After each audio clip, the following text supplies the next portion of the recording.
Good evening, VEDA. Today, I'm going to tell you a couple of stories about my best day ever. But first of all, can I just say that my eyeliner is perfect today?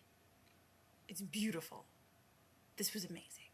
Anyway, going back to best days ever, I could not decide whether I wanted to tell you about my 24th birthday or if I wanted to tell you about my New York City adventures, so naturally I decided that both were going to be recorded. So back in February, my fantastic friend Carson told me to take a day off and that we were headed down to Atlanta. What she had planned was supposed to be a surprise, so we went down to the Vortex for lunch, and if you have never been to the Vortex in Atlanta, you are really missing out. I mean, the one building, the entrance is a giant skull. It's beautiful. Anyway, they make some of the best burgers, and since I'm a vegetarian, they also have some of the best veggie burgers. I mean, come on. How can you resist a sandwich that claims that devouring it is like riding a baby unicorn over a beautiful rainbow into a sunny vegetable garden of happiness? See, no, really, check out their menu online. That's literally what it says. Not joking. It was delicious. So anyway, at lunch, Carson absolutely could not resist telling me what we were doing for my birthday. She had gotten tickets for the Center for Puppetry Arts down in Atlanta, which I had never been to before that day. And she had found an Edgar Allan Poe puppet show. And I was so very excited because Edgar Allan Poe is one of my very, very favorite writers. And I was overwhelmed with joy and creepiness and mostly joy. And so we headed down to the Center for Puppetry Arts. Sadly, it didn't open until 6:30, so we walked around Atlantic Station instead. And it was funny because we were talking about, you guessed it, Labyrinth, because the Center for Puppetry Arts has a giant Jim Henson display. And I was telling them how when my little sister was first born, I had said the right words and desperately prayed that Jareth would come and take my sister away and I could go to the Labyrinth and offer to stay if he sent my sister back. Unfortunately, he never showed up. Maybe there is a backlog of wishes. I'm not real certain. But, you know, still waiting. Still waiting. So we finally went to the Puppetry Center, and they have a puppet museum in addition to the rooms where the puppet shows take place. So we walk in and there is a giant Big Bird standing in front. There's Fraggles to the left. There is more Sesame Street stuff to the right. And I walked over to a display case that held a Cookie Monster in it. And we were reading the plaque and Carson was like, yeah, and did you know Cookie Monster originally had fangs? And I turned to look at her and saw Sir Didymus from Labyrinth, and I'm pretty sure I scared the docent because I shrieked and tore across the room faster than I could ever imagine. And it was beautiful.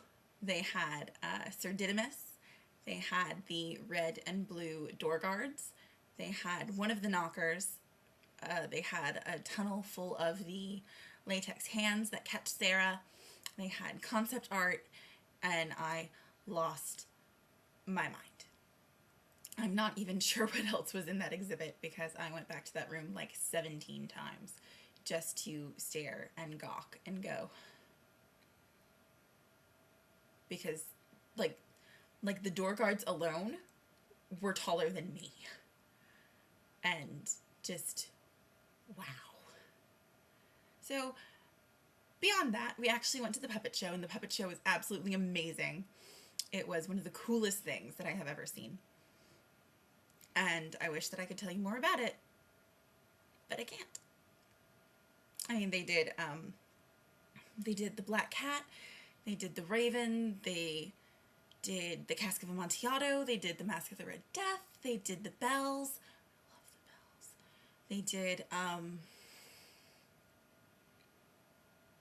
Berenice, where the unstable narrator pulls the teeth out of the girl's face. That was awesome. And bloody. It was the bloodiest puppet show I've ever seen. But that was my 24th birthday adventure. And unfortunately, this is going to be a pretty long blog because I'm going to tell you yet another story. So my other best day ever was when I went to New York City back in April. And my friend Kendra is probably dying to know this story, so I'm going to tell her, as she requested it specifically. And she just sent me a text. So, speak of the devil.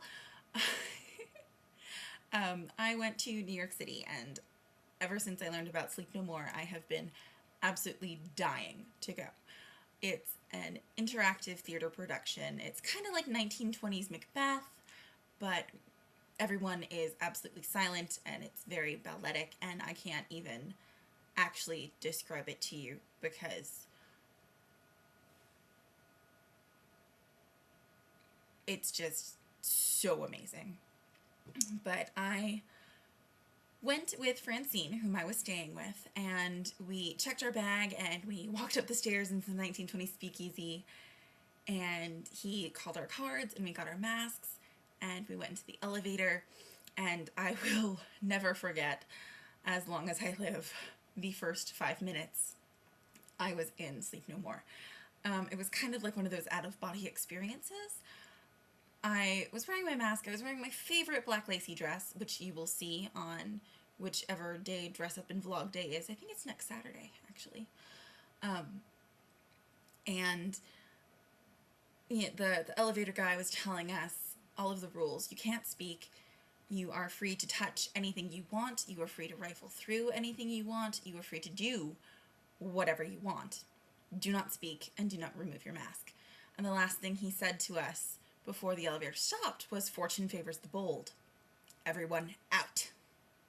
So I'm at the front of the elevator car, and I throw my shoulders back and boldly step out of the elevator, and I turn around and it slams shut behind me, and I am stranded on the first floor.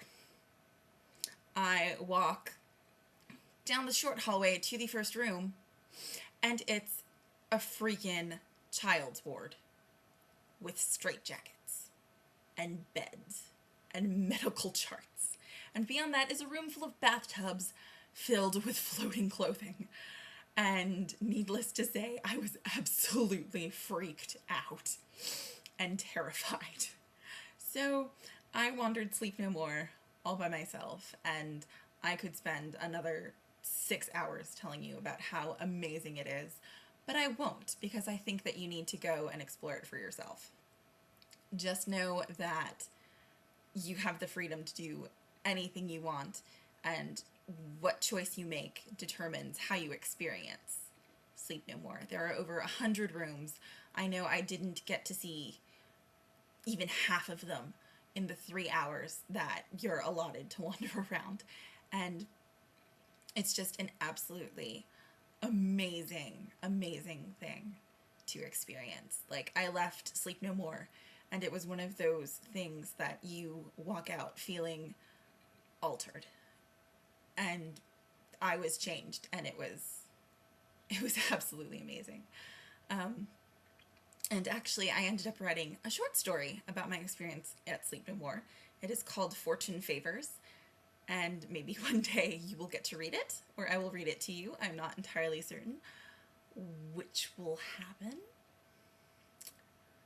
And so I guess that largely concludes tonight's vlog. This was a long one, sorry guys, but I like telling stories, and I like telling stories that clearly show what my best day ever would be. So just remember to force a smile, have another cup of coffee, and try not to look down as you walk across the soil that will eventually fill your lifeless lungs and repurpose your corpse. Good night, VEDA. Good night.